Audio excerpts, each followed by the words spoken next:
Getting closer to the main event coming tomorrow. That's that ice storm mixed with some rain showers for our area, and it's very rare that we have to talk about an ice storm warning, but that's for significant amounts of freezing rain. So that's what we see on our end of the storm, but it's not just us, it's all of the Midwest. There could be 2 feet of snowfall in Minneapolis, heavy snow into central Wisconsin and northern Wisconsin. You can see blizzard conditions in some spots. For us though, we are warm enough for rain showers, but not warm enough for all rain. That's why freezing rain is a pretty big concern here for all of southern Wisconsin and far northwest Illinois. So Joe Davies and Stevenson counties here will be included in the ice storm warning starting at 9 o'clock tomorrow. So 9 o'clock and beyond, that's when we see potentially significant icing up to about a ½ an inch. Keep in mind, an NHL ice rink, it's about 3/4 of an inch to an inch thick when it comes to the ice. We're getting almost up to half of that. So that is a decent amount of ice, causing likely widespread tree damage, power outages, and very difficult travel.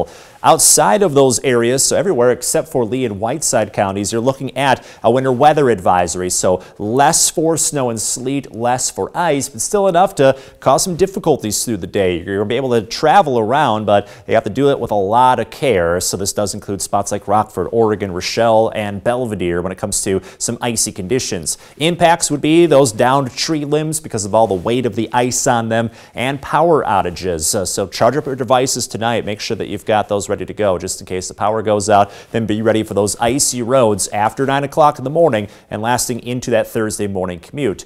When it comes to future track, you can see early we're starting out dry, then we get that freezing rain to sweep in by the time we get to about 9 o'clock through 11 o'clock here on future track, and then we'll continue to have steady freezing rain showers into the afternoon. There may be some rain that sneaks in at times. You can see from Dixon and south, there could be some pockets of heavy regular rainfall, so we could be soaking showers on this end of the state line. Everywhere else, though, looking at freezing rain and sleet. We'll continue to have that going into tomorrow evening. By tomorrow night, we're looking at all of this to work out, so there won't be as much falling, but still could have some icy conditions at times into tomorrow night and Thursday morning. So I think the worst of the iciness will be right along the state line and north, but still looking at about 1/4 of an inch for Rockford. That's enough to cause some pretty difficult driving conditions, possibly sporadic power outages. And then south of there, still looking at about 1/10 of an inch of ice. That's enough to, again, cause some issues. South of Dixon, about 1 inch of rainfall, so that is a pretty hefty amount. And it really comes down to the temperature.